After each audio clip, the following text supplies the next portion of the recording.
Buenos días, mis hermanos amados. Buenos días, iglesia. A ver si tenemos energía. Buenos días, iglesia. Hermanos, vengo sacudida. Literalmente sacudida con las palabras de nuestros jóvenes en esta mañana.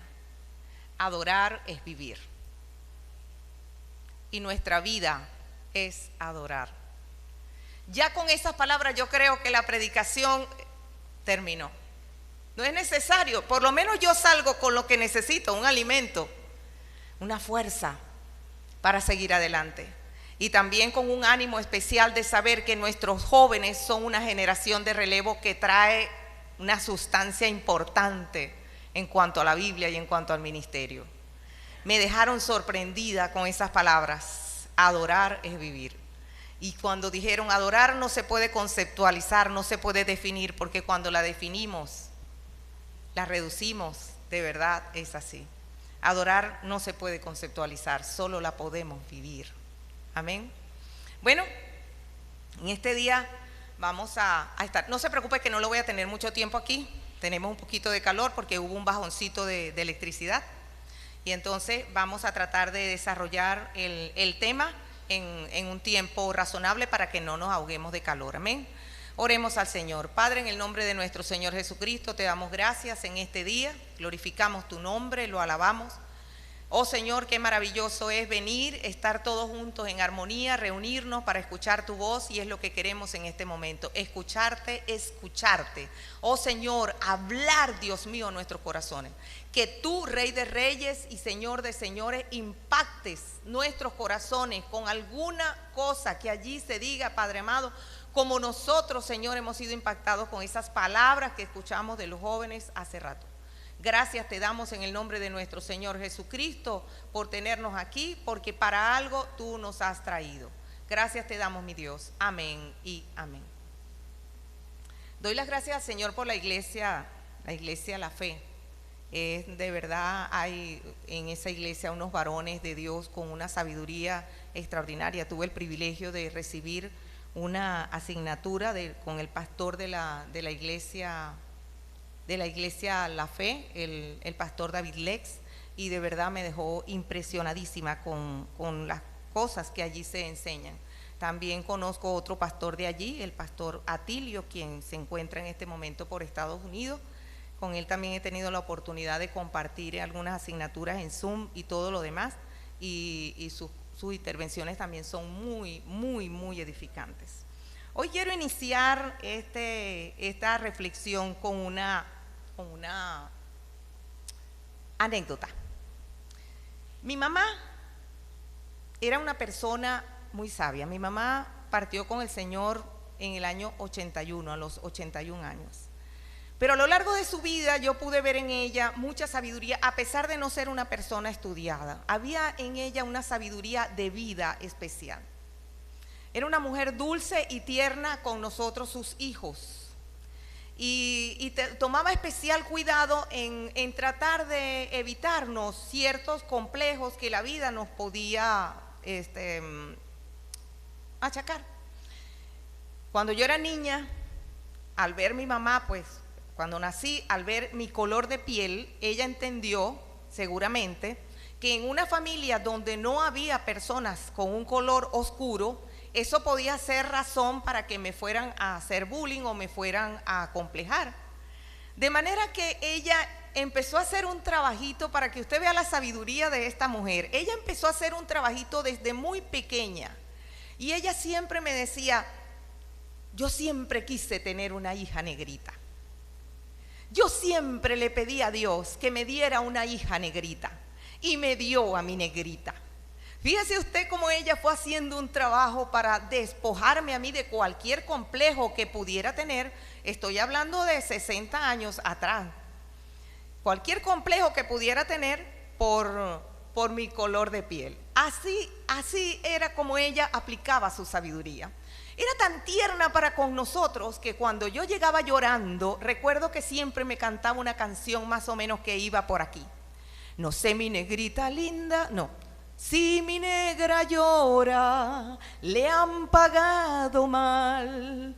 Entonces yo inmediatamente me consolaba. A veces cuando yo llegaba peleando con mis hermanos, entonces me cantaba otra que decía: no sé, mi negrita linda, qué es lo que tengo en el corazón, que ya no como ni duermo, sino vivo pensando solo en tu amor. Entonces ella, a través de esas canciones, iba desarrollando en mí ese sentimiento de que yo no tenía por qué avergonzarme del color de mi piel. Tanta ternura hacia adentro de la casa no se reflejaba hacia afuera de la casa, porque para afuera de la casa era una mujer bastante colérica y con un carácter muy fuerte. De manera que nosotros conocíamos a la mamá que teníamos, también nos daba con la chancleta mojada, como dice a veces el pastor. En una oportunidad, estando en el centro de Maracaibo, se acerca una señora desconocida a mi hermano, que creció conmigo, y le dice: yo conozco a su mamá. Sí, usted conoce a mi mamá. Sí, yo conozco a su mamá. Mire, su mamá es mi gran amiga. Yo la he visto muchas veces aquí en el centro. Mi hermano tenía negocio en el centro de Maracaibo, su negocito. Y entonces yo la he visto aquí en el negocio y hablo mucho con ella y todo lo demás. Y mi hermano de verdad estaba creyendo que la señora conocía a mi mamá. Y la señora le dice: mire, yo necesito que usted me preste 100 bolívares, que en aquel tiempo era dinero, 100 bolívares, porque yo conozco a su mamá y yo sé que si su mamá estuviera en este negocio en este momento me lo prestaría. Y mi hermano sacó, en lugar de sacar 100, sacó 50 y se los entregó. Y la señora sigue hablando y dice: porque es que yo conozco a su mamá es una persona dulcita. Y le dice mi hermano: váyase, señora, antes que yo le quite los 50 bolívares que le di, porque ahora sí sé que usted no conoce a mi mamá. Así era, ¿ve? Igualmente me sucedió a mí, recuerdo, en una calle de Caracas, cuando estaba creciendo, era un adolescente, se acercó una persona a mí, espero que equivocado, y me dice: yo conozco a su mamá. Y yo le digo: ajá, ¿usted conoce a mi mamá? Sí, necesito enviarle a su mamá unos perfumes que ella los va a vender. Inmediatamente yo dije: usted no conoce a mi mamá, porque mi mamá no es mujer de perfumes, ni de cosméticos, ni de ninguna de esas cosas. De manera que uno conoce profundamente a algunas personas con las que vive, y cuando alguien viene a meterle gato por liebre, uno dice: usted no conoce a esa persona. Ahora bien, cuando se trata de Dios, muchas veces somos nosotros mismos quienes nos metemos esas mentiras. Cuando se trata de Dios, muchas veces somos nosotros mismos quienes no sentimos la necesidad de conocerle en profundidad, de tal manera que cuando alguien se acerque a nosotros y nos diga: estas son las características de Dios, nosotros le podamos decir: usted no conoce a mi Dios. Ese no es el Dios al que yo adoro. Esa es la razón por la que me impactan las palabras de los muchachos, de los jóvenes, porque ellos dijeron: la adoración se vive. Y cuando la adoración se vive, uno conoce a su Dios. En las enseñanzas anteriores de hace algunas semanas, el pastor nos hablaba acerca de una oportunidad en la que Pablo fue al Areópago de Atenas, y les dijo que había un altar al Dios no conocido. Esas personas adoraban a un Dios no conocido. Y llegó Pablo y encontró la oportunidad y les empezó a predicar y les mostró quién era el verdadero Dios. Les habló del sacrificio de Jesucristo, de la misericordia de Dios, del juicio que había de venir y de la resurrección de Jesucristo. Cuando él habla de la resurrección de Jesucristo, los atenienses le dijeron: te oiremos en otro momento, porque no les gustó la presentación de ese Dios del cual Pablo estaba hablando. Ellos prefirieron quedarse con su Dios no conocido. Ellos prefirieron quedarse con su Dios desconocido, un Dios falso, y por eso perdieron la posibilidad de ser salvos. Así pues, nosotros no debemos buscar a un Dios no conocido. Nosotros debemos buscar al verdadero Dios, al Dios conocido en su palabra. Fíjese usted que nosotros acostumbramos construir en nuestra mente unas características para Dios que no están en la Biblia. A nosotros nos gusta un Dios que está dispuesto a responder a todas nuestras oraciones y nuestros caprichos. Un Dios a quien nosotros le colocamos en el frente nuestros proyectos y nosotros le decimos, respáldame. Pero el Dios que está en la Biblia no es un Dios que respalda, es un Dios que gobierna y manda. Es un Dios que le dijo a sus discípulos, el que me sirve, sígame. No el que me sirve, pídame respaldo. No sé si se entiende la idea. Nosotros estamos para seguirle a Él, no Él para seguirnos a nosotros. De manera que nosotros intentamos fabricar en nuestra mente un Dios que muchas veces no es el que está en la Biblia. Un Dios que responde a nuestros deseos como que fuera el genio de la lámpara. Quiero esto, quiero carro, quiero casa, quiero trabajo, quiero vivir en Estados Unidos, quiero X, quiero Y y quiero Z. Y si no nos lo da, ay Dios mío, ahí es donde viene la ansiedad y la depresión. Pero ¿por qué no sucede eso? No sucede porque muchas veces no conocemos al Dios en el que decimos que creemos. Muchas veces preferimos quedarnos con el Dios no conocido, ese Dios que nos ofrecen en algunos púlpitos, que aparentemente está única y exclusivamente para que nosotros nos demos gusto, para que nosotros hagamos lo que queremos, para llevarnos a donde queremos y colocarnos donde nosotros queremos. Ese es el Dios en el que nosotros queremos a veces creer. Pero el Dios vivo que está en su palabra, el que se revela en su palabra, nos dice, el que me sirve, sígame. El que me sirve, siga mi dirección. El que me sirve, siga mis instrucciones. El que me sirve, siga la palabra. Así pues, nosotros vamos a estar leyendo hoy Jeremías 9, 23 y 24, para que veamos a este Dios que rompe nuestros paradigmas humanos acerca de lo que es tener un Dios y servirle.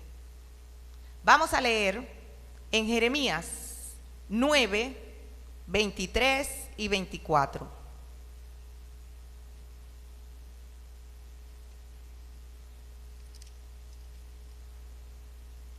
¿Lo tenemos?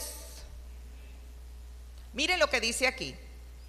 Así dijo Jehová: no se alabe el sabio en su sabiduría, ni en su valentía se alabe el valiente, ni el rico se alabe en sus riquezas, mas alábese en esto el que se hubiere de alabar, en entenderme y conocerme, que yo soy Jehová, que hago misericordia, juicio y justicia en la tierra, porque estas cosas quiero, dice Jehová.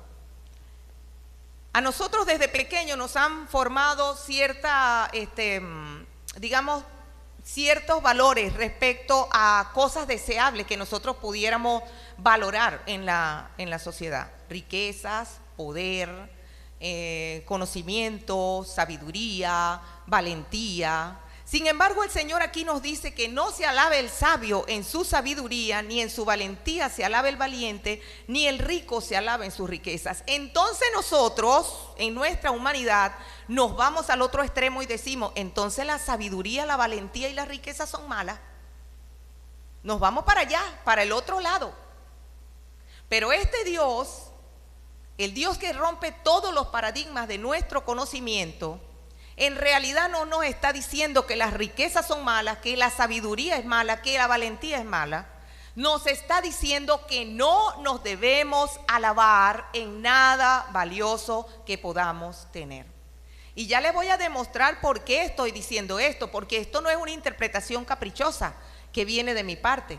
Esto es simple y llanamente aplicar un poquito de lógica y de hermenéutica a la Biblia, porque la Biblia se interpreta con la misma Biblia.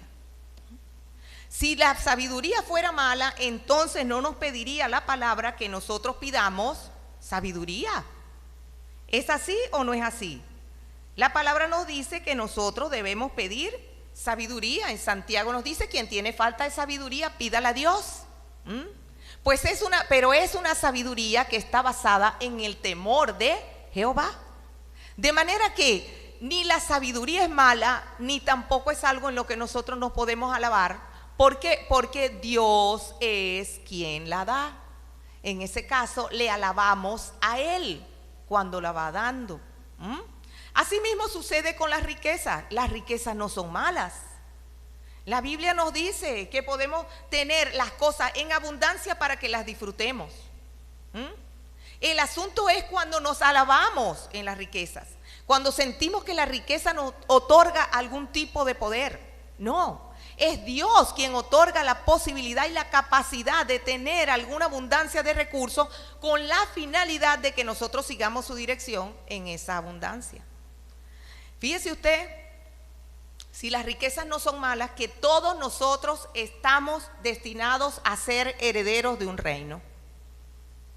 Un reino que no es un reino de pobreza. Y eso no lo estoy inventando yo. Eso lo dice su palabra. Mire lo que dice aquí. Mire lo que dice aquí.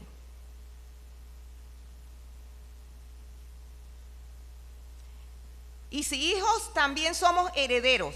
Herederos de Dios y coherederos con Cristo. Nosotros somos herederos de Dios y coherederos con Cristo. Y dice, y si vosotros sois de Cristo, ciertamente el linaje de Abraham sois, y herederos según la promesa. Fíjese bien, fíjese todo lo que nos está diciendo. Nosotros somos herederos, estamos creados, estamos formados para una herencia. Entonces no es mala la riqueza. Lo malo es alabarse, enorgullecerse en ella. Y mira lo interesante que es esto que dice, que si sufrimos, también reinaremos con Él. Nos lo dice en 2 de Timoteo 2:12. Nosotros fuimos creados para ser reyes, para gobernar con Él sobre la tierra. Y Apocalipsis 5:10 nos dice, y nos ha hecho para nuestro Dios reyes y sacerdotes, y reinaremos sobre la tierra. Como usted se puede Apocalipsis 5:10, que nos dice que reinaremos sobre la tierra. De manera que no es malo tener la riqueza. Lo malo es creer uno que fue por capacidad propia o alabarse en las mismas. ¿Se da cuenta cómo la palabra de Dios uno tiene que escudriñarla y esculcarla para llegar a ciertas conclusiones no erróneas? Asimismo, el ser valiente no es malo. Ahí dice que no se alabe el valiente en su valentía. Entonces, ¿dónde queda ese versículo que dice que los cobardes no entrarán? ¿Será que hay una contradicción ahí? No, la Biblia nos dice que hemos de ser valientes. Incluso nos dice que no nos ha dado Dios espíritu de cobardía, sino de poder, amor, dominio propio, valor, valentía. Dios nos ha dado espíritu de valentía, amor, dominio propio. De manera que el concepto propio de la valentía no es malo, no es algo en lo que uno a lo que uno deba rechazar. No, yo no quiero ser valiente porque dice que no se alabe. No, dice que no se alabe en su valentía, pero no por ser valiente la persona es mala. Porque si no, entonces encontraríamos una contradicción en el otro versículo que dice que los cobardes no entrarán. Pero ¿qué tipo de valor es este? Un valor que está dispuesto a cambiar identidad, a cambiar hábitos, a cambiar vida, a cambiar maneras de pensar, a romper los paradigmas para servirle a Él. Ese es el tipo de valentía que Dios pide. Ese es el tipo de valentía que Dios otorga. Ese es el tipo de valentía que nosotros necesitamos. No se trata solamente de enfrentar a una familia que muchas veces nos rechaza porque nosotros seguimos a Cristo, o a unos vecinos o algo así. Se trata de enfrentar nuestra propia debilidad y permitir que el Señor vaya rompiendo los paradigmas que se han enraizado en nuestra mente. Permitir que el Señor vaya cambiando nuestra identidad y dándonos un nombre nuevo, un significado nuevo, unas aspiraciones nuevas, unas ambiciones nuevas, unos sueños nuevos. ¿Sabe qué requiere valentía, mis hermanos? Que nosotros le digamos al Señor en oración: Señor, ya no quiero tener más deseos ni más anhelos. Solo quiero tener tu voluntad en mis deseos. No es fácil, no es fácil. Yo tengo mis propios deseos personales y cada uno de nosotros lo tiene. No es fácil para nosotros colocar eso en el altar del sacrificio y decirle: Señor, ya no quiero nada de lo que te estoy pidiendo. ¿Usted lo haría? Lo único que quiero es tu voluntad en mi vida. Eso requiere valentía.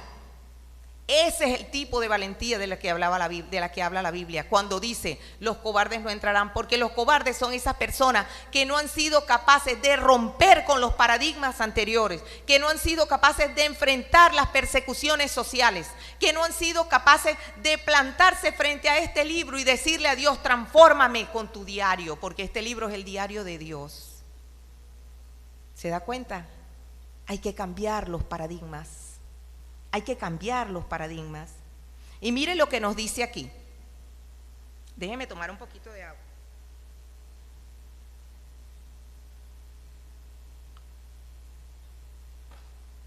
Mire lo que nos dice aquí. El pasaje nos sigue diciendo: alábese en esto el que se hubiere de alabar, en entenderme y conocerme, que yo soy Jehová, que hago misericordia, juicio y justicia en la tierra, porque estas cosas quiero, dice Jehová. Y aquí caemos nosotros en el siguiente error. Bueno, ahí dice: alábese en esto el que se hubiere de alabar, en entenderme y conocerme. Y empezamos nosotros a llenarnos de orgullo ministerial. La Biblia me permite entonces sentirme orgulloso porque yo limpio las sillas de la iglesia. Y el otro dirá: y yo me siento orgulloso de ser el hijo de Dios, de ser el siervo de Dios, que predico la palabra en las calles. Y el otro dirá: y yo me siento orgulloso porque visito el hospital y le predico la palabra a los enfermos. En eso no está diciendo el Señor que nos alabemos, ni que nos sintamos contentos. No es en eso precisamente. Porque todas esas cosas vienen de Él. Porque Él es quien colocó el querer como el hacer por su buena voluntad. Y fíjese usted lo que sucedió con nuestro amigo Jeremías en el capítulo 15. Vamos a leer brevemente aquí. Mire lo que este enfrentamiento, esta confrontación que le hizo Dios a Jeremías. Capítulo 15. A partir del versículo 16, escuche lo que le dice Jeremías a Dios en oración. Se parece a nuestras oraciones, ¿oyó? Se parece a nuestras oraciones. Mire lo que dice: y fueron halladas tus palabras y yo las comí. Ay, Señor, yo leo la Biblia todos los días. Y tu palabra me fue por gozo y por alegría de mi corazón.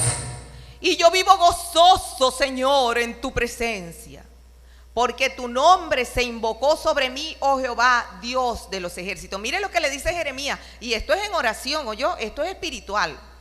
Jeremías le dice: fueron halladas tus palabras y yo las comí, y tu palabra me fue por gozo y por alegría de mi corazón. Porque tu nombre se invocó sobre mí, oh Jehová, Dios de los ejércitos. No me senté en compañía de los burladores, ni me engreí a causa de tu profecía. Me senté solo, porque me llenaste de indignación. Esto le dice Jeremías a Dios. O sea, Jeremías le presentó a Dios su currículum. Mira, yo leo tu palabra, yo me gozo delante de ti, yo tengo un ministerio de profecía y no me enorgullezco de ese ministerio de profecía. ¿No se parece un poquito a las oraciones que nosotros a veces elevamos? Señor, bendice a tu siervo fulanito, que es un gran siervo para ti. Él ha luchado toda su vida por tu palabra y por tu obra. Y empezamos a presentar currículum delante de Dios. Y a veces lo hacemos con nosotros mismos. Señor, dígame cuando el Señor no nos ha dado lo que queremos.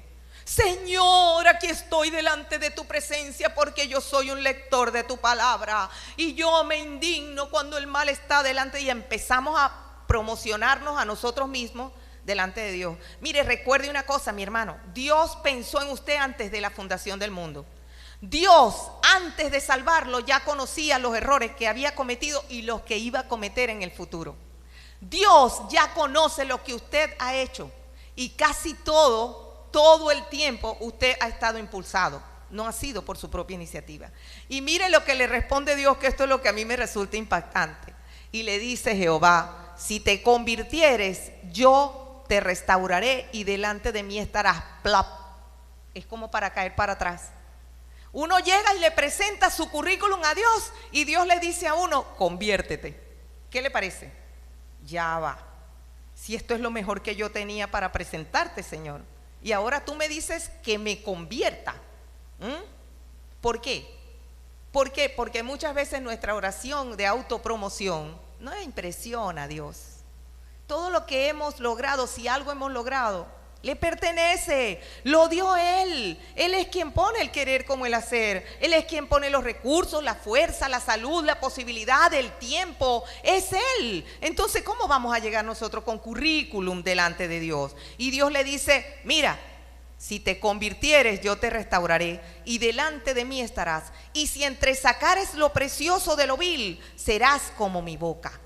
Si entresacares lo precioso de lo vil. Y entonces ahí Jeremías debe haber entrado en una crisis como entramos nosotros, porque, oye, pero si esto es lo más precioso que yo tengo, te acabo de presentar mi currículum. Dígame usted, si usted no considera que su trayectoria y su currículum en alguna cosa, bien sea en el oficio, en la carrera, en la profesión, no es una de las cosas más preciosas que usted tiene. Y entonces llega él, ¿verdad? Llega él, presenta su currículum delante de Dios y Dios le dice, si te convirtieres, yo te restauraré. Y si entresacares lo precioso de lo vil, serás como mi boca. Pero ¿qué es lo precioso y qué es lo vil? Se pregunta Jeremías. ¿Qué es lo precioso? Porque yo te estoy presentando lo más precioso que yo tengo, que es mi trayectoria.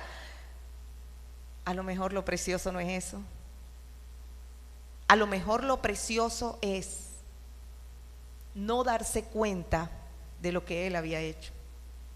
Jeremías en ese momento le parecía que él había hecho mucho por Dios, pero no tenía ni la más mínima idea del libro que nos iba a legar y que nos iba a dejar. Lo precioso es cuando se hace algo por el Señor y uno ni cuenta se da. Lo precioso es como cuando, como decía Nazaret hace un rato, tú, Jesucristo brilla en algún lugar a través de ti y tú ni cuenta te das. Eso es lo precioso. Porque cuando tú no te das cuenta del ministerio que estás desarrollando o de la obra que se está haciendo a través de ti, no tienes oportunidad para enorgullecerte, porque no sabes. Y resulta que llega esa persona y te dice, oye, yo te veo que tú conservas una paz aún en los momentos más terribles del país. Yo quiero tener eso que tú tienes.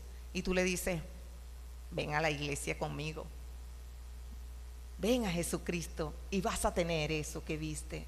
Ahí es donde está lo precioso. Cuando tú reflejas a Jesucristo y no te das cuenta. Ese era el problema que había en este momento con nuestro amigo Jeremías. Él estaba presentando todo un currículum ministerial. He profetizado y me indigno ante las cosas malas. Y Dios le dijo, todo eso es vil. Mire, ¿sabe qué es triste? Que nosotros nos presentemos delante de Dios con todo nuestro currículum. Señor, y yo llevo la cuenta de las almas en mi casa. Yo llevo una estadística. Cada vez que salimos en una jornada, mire, yo anoto los que se convierten. En la jornada de tal parte se me convirtieron 5. Y en la jornada de cuál parte me gané, porque así lo decimos, me gané 10, 5 más 10. Y en la tercera jornada, mire, ahí me gané 15, 5 más 10. Ay, esto está creciendo, vaya. Y llega Dios y nos dice, todo eso es vil. ¿Cómo caemos? Como condorito, para atrás. Todo eso es vil, como le pasó a nuestro amigo. Se da cuenta que Dios es un Dios que rompe nuestros paradigmas, rompe aquellas cosas con las que nosotros creemos que nos debemos sentir orgullosos, rompe la trayectoria, rompe el currículum, rompe todo lo que supuestamente hemos logrado, porque no lo hemos logrado nosotros, lo ha logrado Él. Pero ¿cómo nos cuesta digerir este concepto? Qué difícil es para nosotros digerirlo. Jeremías tenía una obra mucho mayor que desarrollar y era su libro extraordinario que nos dejó y que nos enseña tanto. Pero para ese momento eso no estaba en su currículum, él no sabía, eso era lo precioso que él iba a dar. Y así todos nosotros, mis hermanos, todos nosotros, alguna cosa hay en nuestra vida. No empecemos a revisar, ay, ¿qué será eso que me están viendo? Ay, ¿qué será eso precioso que hay en mí? No, porque si usted lo detecta y se convierte en un motivo de orgullo, entonces ya no es precioso, ahora es vil. Mire qué abstracto es esto. A mí me asusta. A mí me asusta. lo tremendo y lo extraordinario que es nuestro Dios. Por eso cuando Él dice, no se alaben en esto, ni se alaben en aquello, ni se alaben en más aquello, lo que no está diciendo que las riquezas, la sabiduría y la valentía son malas, como ya lo vimos. Lo que está diciendo es, no te alabes, no te enorgullezcas, no te sientas orgulloso por un logro, porque no es tuyo. Y luego dice, alábese en esto el que se hubiere de alabar, en entenderme y conocerme. Vaya, vaya, vaya. En dejar de tener al Dios no conocido. En olvidar del Dios no conocido para enfrentarnos al Dios conocido. El que se revela en su palabra. Y que si nosotros no tenemos contacto con ella, yo no sé a qué Dios estamos adorando. Hay un predicador bastante radical. Yo no quisiera llegar hasta su nivel, pero les dejo esto para la reflexión. Él se llama Paul Washer, algunos lo deben haber escuchado. Y él dice, si usted no está adorando a Dios conforme a sus atributos, está adorando a un ídolo. Esto me asusta. O sea que si yo estoy adorando a Dios contrario a sus atributos de soberanía, de poder, de reinado, de amor, de misericordia, de gracia, si yo estoy adorando a Dios con otros atributos, entonces estoy adorando a un ídolo. Si yo estoy adorando a un genio de la lámpara que me va a dar todo lo que yo quiero, estoy adorando a un ídolo. Si yo estoy adorando a un Dios que me permite pecar porque Él es tan misericordioso, Él me la perdona, Él me la deja pasar. Si yo estoy adorando a un Dios de ese tipo, estoy adorando a un ídolo. Si yo estoy adorando a un Dios delante del cual no tiemblo en temor y temblor, entonces estoy adorando a un ídolo. Si yo estoy adorando a un Dios que se aprecia de las cosas que supuestamente yo hago por Él, como que no me las hubiera dado Él primero, entonces estoy adorando a un ídolo. Es duro, a mí me asusta eso. No quiero llegar a ese extremo, pero cuando este Señor nos llama a la reflexión, yo me asusto. Y dice, alábese en esto el que se hubiere de alabar, en entenderme y conocerme, que yo soy Jehová, que hago misericordia, juicio y justicia en la tierra, porque estas cosas quiero, dice Jehová. Fíjese usted lo siguiente, déjeme consultar la hora, porque no quiero tenerlo aquí tanto tiempo. Fíjese usted lo siguiente, creo que subí a las 11:20. Fíjese lo siguiente, Él dice que hace misericordia, juicio y justicia. Y usted ve y le pasamos por encima esas tres palabras así como suavemente, pero en realidad en esas tres palabras Dios nos está recordando y revelando su plan eterno para toda la creación. Fíjese usted, cuando Dios hace misericordia, antes de crear al hombre, ya Dios había hecho misericordia. ¿Sabe por qué? Porque ya Él sabía que el hombre iba a caer. Él sabía que el ser humano iba a caer. Él sabía que Adán y Eva iban a caer. Él conocía, Él le puso una prohibición de un árbol. No coman ese fruto. Pero si le hubiera prohibido otra cosa, vamos a poner, le regala toda la creación, pero le prohíbe bañarse en ese arroyo, ahí se hubieran ido a bañar. Si les hubiera prohibido, tienen toda la creación a sus pies, pero yo les prohíbo que crucen esa rayita, ahí se hubieran ido a cruzar la rayita. Porque dentro de nosotros, los seres humanos, hay esa tendencia a desobedecer. Aún los niños pequeños de 1 año, la primera palabra que aprenden es no, porque se la repetimos tanto porque tienen tendencia a desobedecer.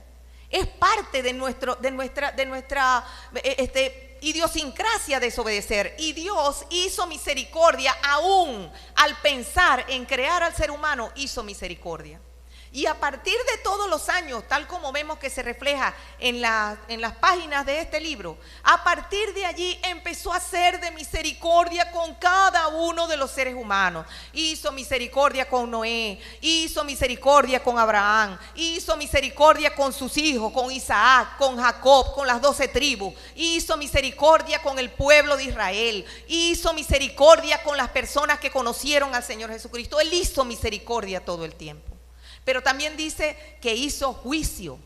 Cuando llegó el momento de desencadenar su juicio sobre todo el pecado que había sido cometido y el que iba a ser cometido en el futuro, cuando llegó el momento de hacer el juicio, lo colocó sobre una sola persona, su Hijo Jesucristo. ¿Se da cuenta que Él está representando en esas 3 palabritas todo su plan redentor? Y que nosotros podemos sentirnos contentos y alabarnos de conocer a un Dios que ejerció un plan redentor aún desde los tiempos inmemoriales. Él depositó el juicio sobre su Hijo Jesucristo, otro que vino a romper todos los paradigmas. Cualquiera hubiera pensado que un príncipe debía nacer en una cuna de oro, pero él no nació en tal cosa, él nació en un pesebre. Cualquiera hubiera pensado que un príncipe entraría en la ciudad de Jerusalén montado en un caballo conquistador, pero él no entró así, entró en un burrito. Cualquiera hubiera pensado que un príncipe iría donde los seres que estaban gobernando y les diría: quítate de ahí que yo me siento en ese trono, pero no. Lo que se encontraron fue un Jesús crucificado, un hombre especializado en romper los paradigmas de quienes vivían en aquel momento. Cualquiera hubiera pensado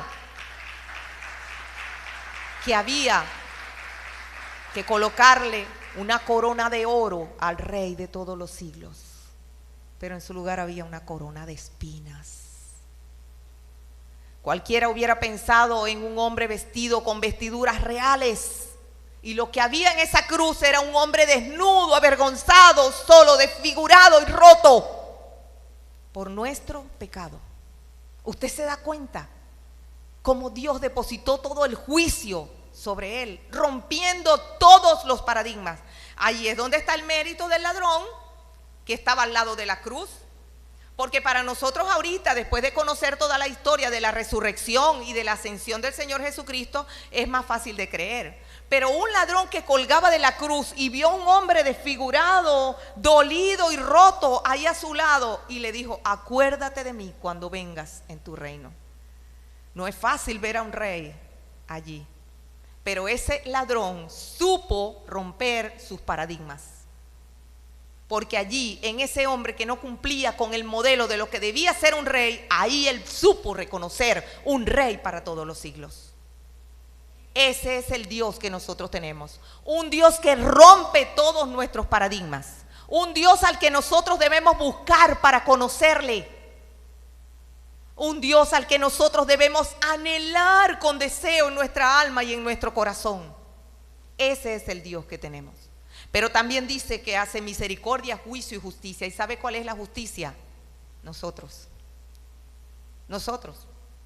La palabra justicia proviene de la palabra griega dikaio, y esa palabra significa pronunciar como justo. Y usted dirá: o sea que Dios nos pronunció justo. Por supuesto. Acuérdese que Él habla y todo lo que Él dice se hace. Cuando Él estaba haciendo, en el principio, en los primeros 6 días, cuando Él estaba creando todas las cosas, Él decía: hágase la luz, y se hacía la luz. Produzca la tierra plantas, y se producían las plantas. El Salmo 33 nos dice que todo lo que Él dice se hace. De manera que cuando Él dijo: estos son justificados, refiriéndose a nosotros, ya somos justificados. Ya no hay nadie que pueda pelear contra nosotros. Ya no hay nadie que pueda pelear contra nuestro destino. Ya se rompe todo paradigma de que nosotros no podemos ser perdonados. Nosotros somos la justicia de Dios en Él.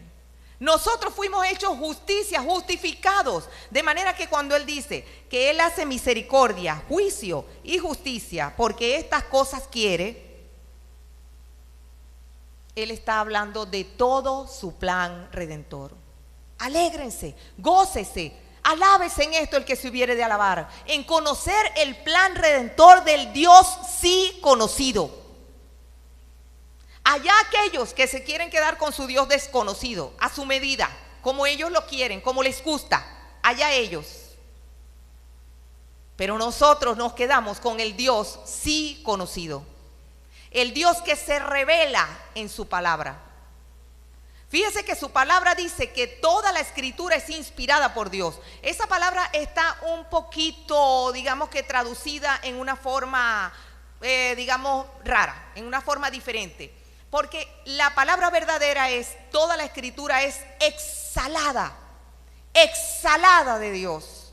O sea, toda la escritura salió del interior de Dios. Es como cuando nosotros tenemos un pensamiento muy íntimo y muy profundo y alguien nos dice, ¿qué estás pensando? Y cuando lo pronunciamos, estaba pensando en esto, en esto y en esto. Entonces está saliendo de nuestro interior lo que ya estaba en nuestro pensamiento. Eso es la escritura, es el diario de Dios. Aquí dejó Él escrito lo que le gusta, lo que le disgusta, lo que Él anhela estar con nosotros por toda la eternidad. De manera que corresponde a nosotros buscar a través de esta palabra al Dios sí conocido. Corresponde a nosotros hacer el esfuerzo de conocer a Dios, porque Él nos dejó en su palabra todo aquello que nosotros debemos creer acerca de Él. A través de su palabra es como nosotros podemos conocerle. Pero también podemos conocerle a través de su amor. A través de su amor. Fíjese que Él nos dice que hace misericordia, juicio y justicia porque estas cosas quiero. No solamente son estas cosas, la misericordia, el juicio y la justicia, sino lo que venía desde atrás. Él quiere que nos alabemos en entenderlo y conocerlo. Él quiere que nosotros busquemos conocerlo verdaderamente, como Él es. Que Él quiere que nosotros nos despojemos de esos modelos mentales que nos hemos formado o que a veces nos han formado algunos púlpitos mal formados de que Dios está para responder. Yo no le estoy diciendo con esto que no ore, claro que sí, Él nos dijo que oráramos, pero conforme a su voluntad. Señor, yo te pido esto, esto y esto, pero hágase todo conforme a tu voluntad, porque tu voluntad es más deseable que la mía. Ahí es donde nos cuesta. Allí es donde es difícil. Yo tengo mis anhelos. Muchos hermanos aquí en la congregación conocen cuáles son. Pero ¿cómo me cuesta cuando le digo al Señor en llanto, en ruego, Señor,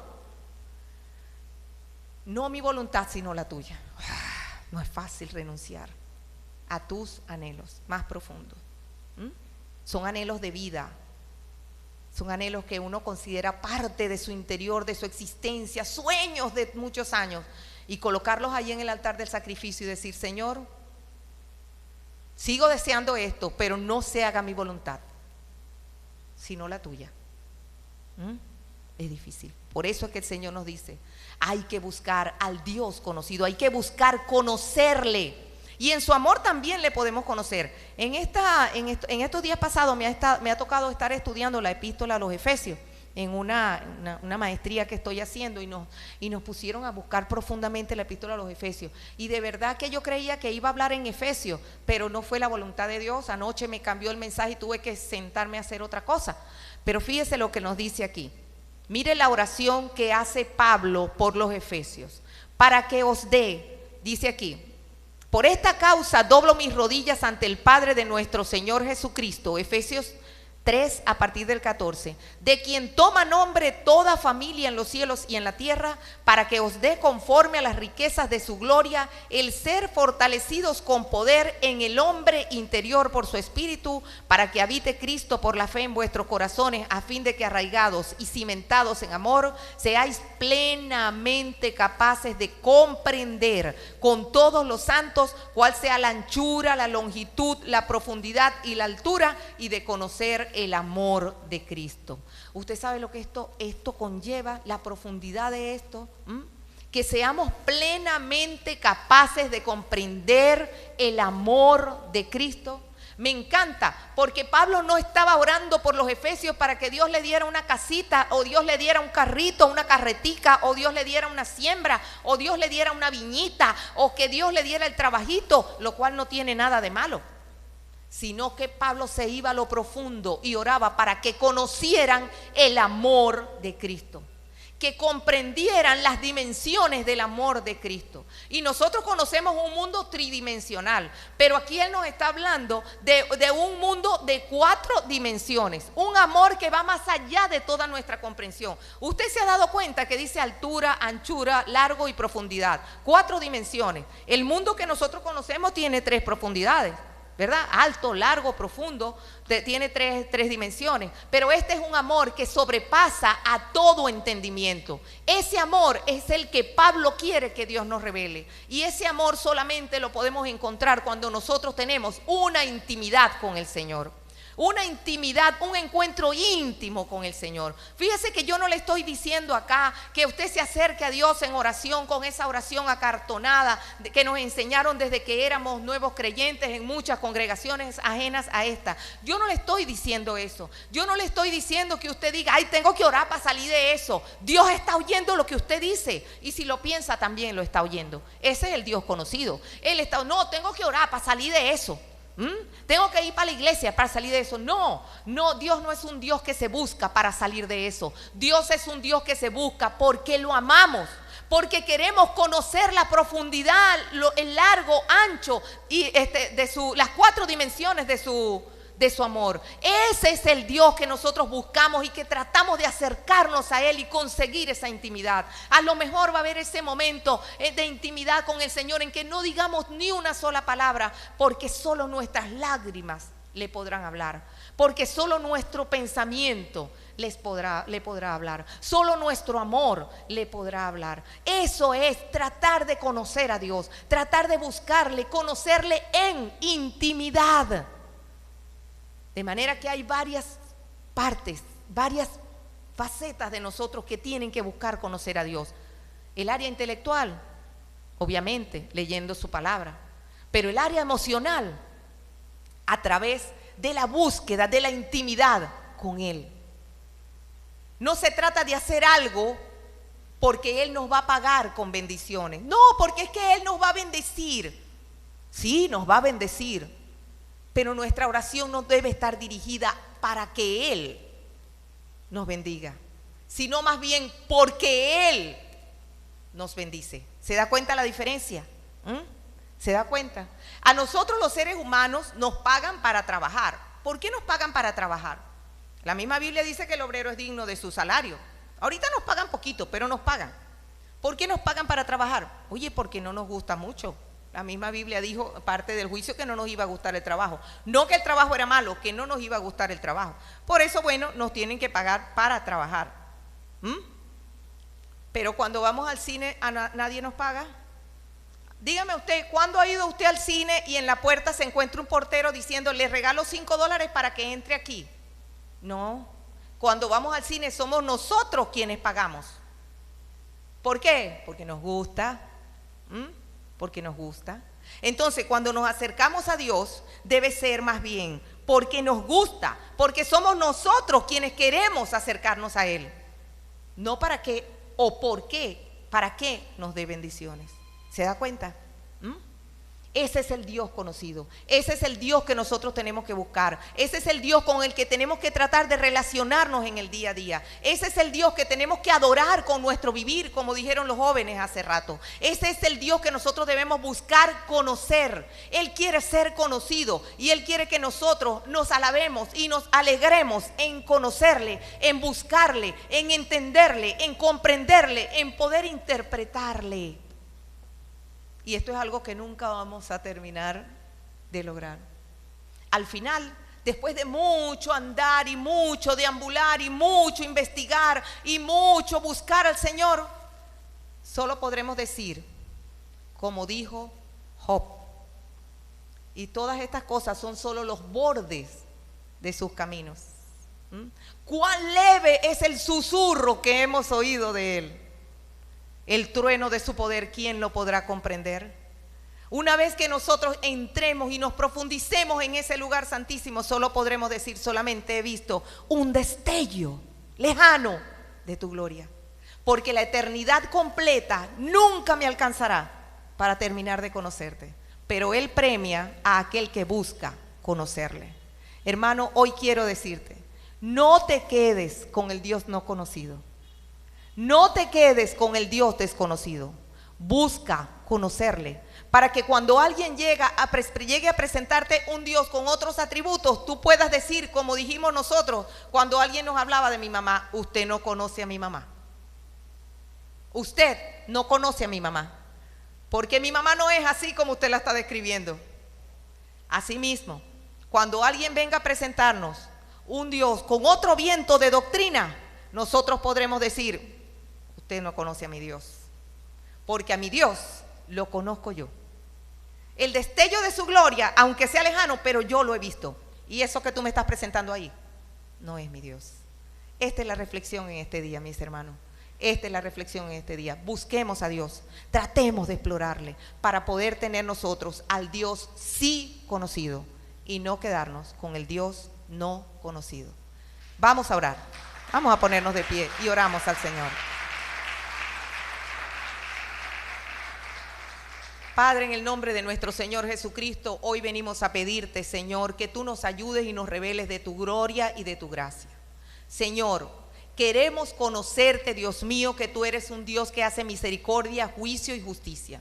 También queremos conocerte, Señor, que eres un Dios que se revela a quien te busca. Queremos conocerte en ese gran amor en 4 dimensiones que tú le has dado, Señor, a tu iglesia. Queremos conocerte, Señor, en lo que hacemos, en lo que actuamos, en nuestra conducta, en nuestro ir y venir, en nuestro subir y bajar. En todo momento queremos conocerte. Queremos conocerte, Señor, en la administración de tu multiforme gracia, Señor. Queremos conocerte, Señor, cuando ejerzamos un don que tú nos has dado, Señor, que lo hagamos, Dios mío, con todo el amor. Conocerte cada vez más, Señor, en eso que tú nos has dado y en eso que tú estás haciendo a través de nosotros. Queremos que nuestros ojos estén, Señor, cerrados a cualquier mérito, a cualquier logro, a cualquier cosa que podamos achacarnos a nosotros mismos, a cualquier currículum, a cualquier cosa de esa, Señor. Cierra nuestros ojos para no ver esas cosas, sino para ver tu gloria y tu gracia manifestándose en nosotros, Padre amado, para poder ver, Señor, y entresacar lo precioso de lo vil, para poder reflejar a Jesucristo sin que nosotros mismos nos demos cuenta, Padre.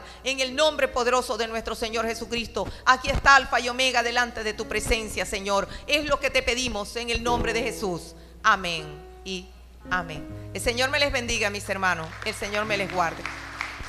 Si alguna persona no conoce a Jesucristo, si alguna persona todavía no ha establecido una relación con Jesús como Señor y Salvador, hoy le invitamos a que lo haga. Hoy le invitamos a que cierre sus ojos y le diga a Jesús: yo quiero conocerte, yo quiero ser tu amigo, yo quiero ser tu íntimo amigo, yo quiero acercarme al destello de tu gloria, yo quiero que me guíes, yo quiero que me guardes. Usted solamente tiene que decirle eso al Señor Jesucristo y Él se encargará de todos los demás aspectos de su vida. La angustia pasará, la ansiedad pasará, todas esas cosas pasarán, porque Él se encargará de sanar. Dios me les bendiga, mis hermanos, y Dios me les guarde.